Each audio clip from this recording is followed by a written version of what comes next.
पिला माने वुड गोटे एमिति मॉडल वर्ब होता है जहाँ स्पोकन इंग्लिश रे बहुत मात्रा रे व्यवहार करा जाए। सो आज वीडियो रे आमे वुड रो 10 प्रकार प्रयोग शिखिबा माने 10 डिफरेंट कॉन्सेप्ट्स ऑफ वुड विषय आज आमे डिस्कस करबा। वीडियो को शेष पर्यंत देखंतु। चलंतु वीडियो को आरंभ करबा। हमर फर्स्ट कॉन्सेप्ट होची माने वुड को आमे कोटी यूज करबा। फर्स्ट होची विल रो पास्ट रूप रे माने विल जोडी आपण यूज करंती तार पास्ट रूप रे माने फ्यूचर टाइम कथा कुहा जायतिबो किंतु तार पास्ट रे कुहा जायतिबो बुझी परछन। तो सेति बेले आमे विल बदल रे वुड रो यूज करबा। एग्जांपल देखिले आपण माने बुझी पारिबे। एग्जांपल देखंतु से भाबिला कि से गीत गाइबो माने इटा आउ कहार कथा आमे कहूचे जे से भाबिला कि से गीत गाइबो माने इनडायरेक्टली आमे कहूचे तार कथाटा को। सो आमे कहबा she thought that she would sing a song. She thought that she would sing a song. Etah indirect speech माने जनकर कथाटा को आमे कहूचे इनडायरेक्टली जे से ये भाबिला जे एई कामटा करिवो। जेतेबेले गोटे काम माने काम किबा कथा पास्ट रे कुआ जाय थाए बुझी परछन। पास्ट रे कुआ जाय थाए जे भविष्यत सहित रिलेट थाए फ्यूचर सहित रिलेट थाए सेतेबेले आमे वुड यूज करथाउ।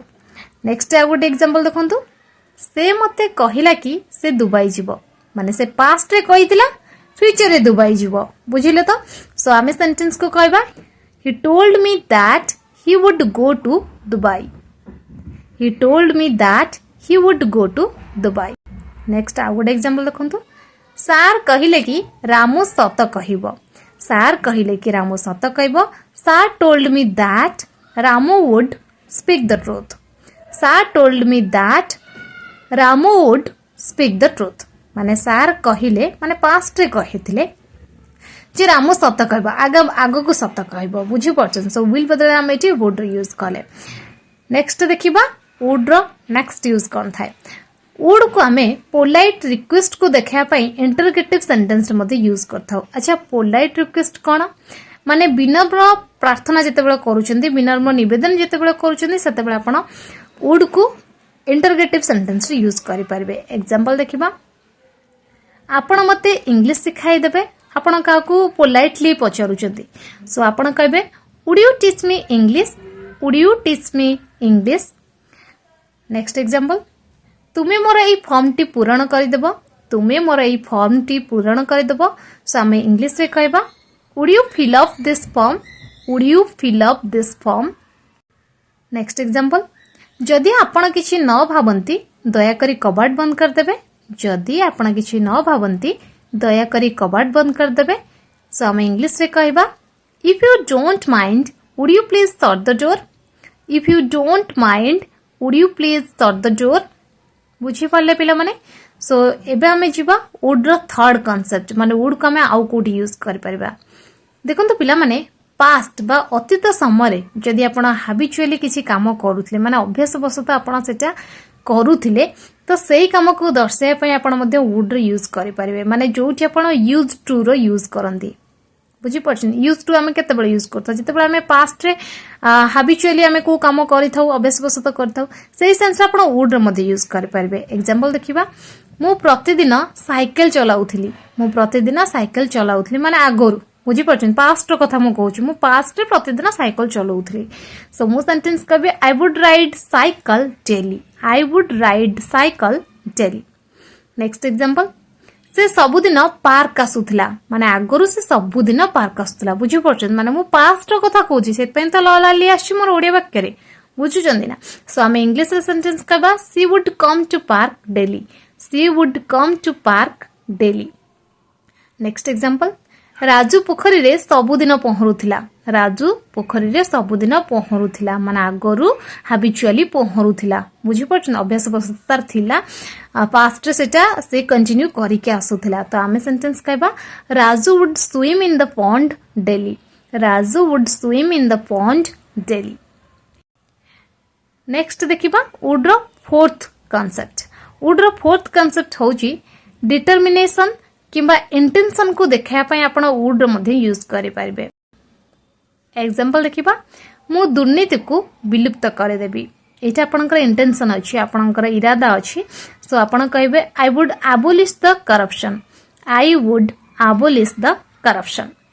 नेक्स्ट एग्जांपल तुमे इंग्लिश शिखिबो तुमे इंग्लिश शिखिबो सेटा तुमर इंटेंशन अछि सो आपण कहबे you would learn English you would learn English next जीवा नेक्स्ट होची वुड रो fifth concept so fifth number concept कोन कहूची वुड को हमें आउ कोड यूज करि परबा कौन सी गोटे लंबा वाक्य रे जो थरे पास्ट हैबिट कथा बार बार कह जायची माने जेमते हमें ऊपर देखि के आसिले जे पास्ट जदी गोटे काम आपण हैबिचुअली करूथिले तो सेठी आपण वुड रो यूज करछन सेमते जदी गोटे लंबा सेंटेंस थिबो जोटी आपणकर बार बार कह जायथिबो जे पास्ट रे एई कामटा आपण अभ्यासवशत करि के आस्तिले तो सेठी मध्ये आपण वुड रो यूज करि पारबे एग्जांपल देखिबा से सकाळु प्रतिदिन उठुथिला परे चालिबाकू जाउथला आ तापरे गाधुथला ता माने एई कामटा से कंटीन्यूअसली करूथला तापरे बुझी परछन सो आमे एई सेंटेंस को एमति कहबा he used to get up early in the morning then he used to go for morning walk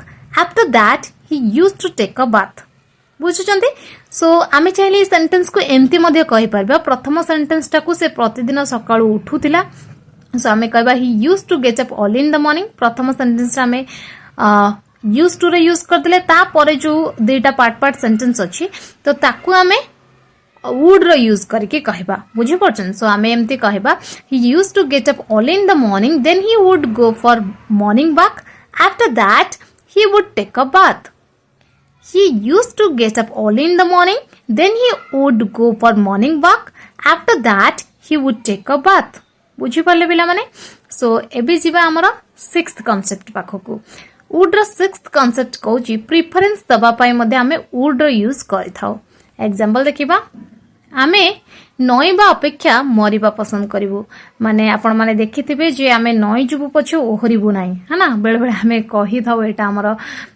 dialogue जो आमे कहि थाउ सो आमे सेंटेंस को इंग्लिश रे कहबा we would rather die than stoop we would rather die than stoop next example मु चा अपेक्षा कॉफी नेबा पसंद करबी मु चा अपेक्षा कॉफी नेबा पसंद करबी I would rather have coffee than tea I would rather have coffee than tea.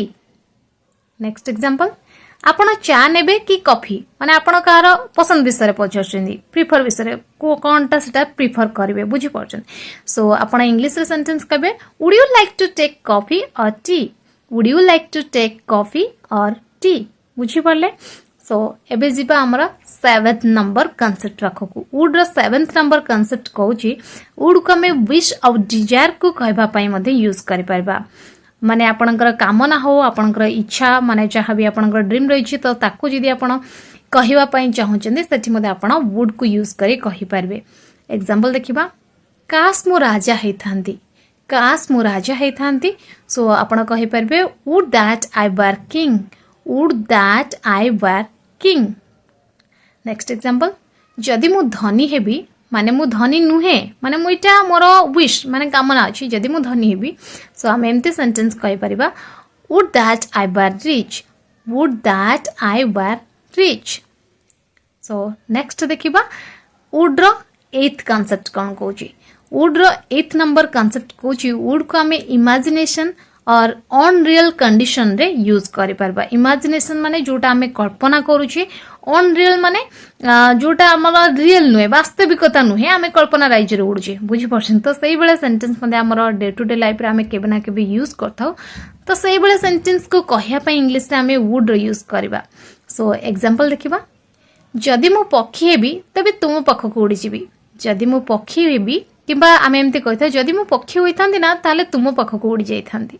बुझुचंदी माने ना कि मु एबे पक्षी अछि ना भी कि मु पक्षी हेई परिबे माने मु मनिष सो मु तो केबे पक्षी हेई परिबिनी कि मु उडी परिबिनी तो एटा मोर इमेजिनेशन माने मु एटी इमेजिन करूची जदि मु पक्षी हेई थांदी किबा मु जदि पक्षी हेबी ताहाले तुम पखो उडी जिबी सो फर्स्ट पार्ट तक को हमें लिखिताउ पास्ट सिंपल है बाकी जहाँ हमर इमेजिनेशन रही था जे एई कामटा मु करिबी माने जदि मु पक्षी हेबी सेटा पास्ट सिंपल रहला सेकेंड जो पार्ट रहला मु तुम पाख उड़ी जीवी सेटा वुड यूज करके आपण माने कहबे माने हमें एमते सेंटेंस कहबा if I were a bird I would fly to you if I were a bird I would fly to you तुम पाख को उड़ी जीवी बुझी परछंदी सो आ गुड एग्जांपल देखिबा जदि से आग्रा जाई थांता तो ताजमहल देखि थांता एटा अनरियल कंडीशन जदि से जाई थांता ताहले देखि थांता माने एठी किछि रियल वास्तविकता नाही आमे एमति कहूचे जे जदि से जाई थांता ताहले देखि थांता बुझुचंती सो आमे सेंटेंस को कहबा if he had visited Agra he would have seen the Taj Mahal. If he had visited Agra, he would have seen the Taj Mahal. Okay, so एबे जिबा हमर 9th नंबर कांसेप्ट वाको को would have को आमे गोटे संभावना थिला किंतु से कामटा हेला नाही सपोज गोटे काम करिवार संभावना थिला पॉसिबिलिटी थिला किंतु से कामटा हेई पारला नाही तो सेठी आपण would सहित have मध्ये यूज करि परिबा would have पर जो मेन वर्ब आसीबो सेटा थर्ड फॉर्म रे आसीबो एटा आपण को ध्यान देबा पड़िबो एग्जांपल देखिबा मु इंग्लिश शिखी सारंतिनी बा मु इंग्लिश शिखी सारी थांती बुझी पड़छन माने एटा संभावना थिला जदि मु इंग्लिश शिखी थांती ताले एतबुल को शिखी सारंतिनी किमा शिखी सारी थांती आमे एमती कहि थाउ ना किंतु मु शिखिली नाही सेटा मु पछरे भाबुची सो मु एई भले सेंटेंस कहूची संभावना थिला किंतु करि पारली नाही बा कल्या हेला नाही से कामटा सो जेतेबेले मु ए सेंटेंस कहिबी सो मु इंग्लिश रे कहिबी I would have learned English I would have learned English मु इंग्लिश सिखि सारी थांती ओके सो नेक्स्ट एग्जांपल देखिबा तुमे चा पी सारी थांत तुमे चा पी सारी थांत सपोज आपण का घर को जाइचंदी से धीरे धीरे चा बनाउचंदी सपोज आपण सेठी कहउचंदी कि जदी मु एतबेले चा करथा ना तुमे चा पी सारी थांत बुझी पड़छंदी सो एठी कोन होची ना हेई पारि थांता पॉसिबिलिटी थिला जदि मु करि थांती सो हेई पारलेनी किंतु से कामटा सो आपण ए सेंटेंस को कहबे you would have had T U would have had T तमे चा पी सारी थांत बुझी पड़छंती सो एबे जिबा हमर लास्ट कांसेप्ट को देखिबा वुड सहित जतबे हैव बीन रो यूज हे जायथे हमर would have been so would have been को हमें केमती यूज करबा ना जदि गोटे पास्ट रे कुहा जायछि जे एई कामटा कंप्लीट हे जायथिबो फ्यूचर रे एई कामटा कंप्लीट हे जायथिबो बोली तो सेठी हमें वुड हैव बीन रो यूज करबा ओके सो एग्जांपल देखिबा से भाबिला कि से मारी सारी थिबो से भाबिला कि से मारी सारी थिबो सो हमें सेंटेंस कहबा he thought that she would have been killed he thought that she would have been killed next example से भाबिला कि से धरा पड़ी जाई सारी थिबो से भाबिला कि से धरा पड़ी जाई सारी थिबो सो हमें सेंटेंस कहबा he thought that he would have been caught he thought that he would have been caught बुझी पाले पिला माने सो पिला माने ये थिला वुड रो 10टी कांसेप्ट सो आई थिंक आज वीडियो रे आपन को सब तक कांसेप्ट भलो भाबरे क्लियर हो जाई वीडियो पसंद आस्तिले लाइक करंतु चैनल नु आतले चैनल को सब्सक्राइब करिया सहित पाखर बेल आइकन प्रेस करंतु थैंक्स फॉर वाचिंग।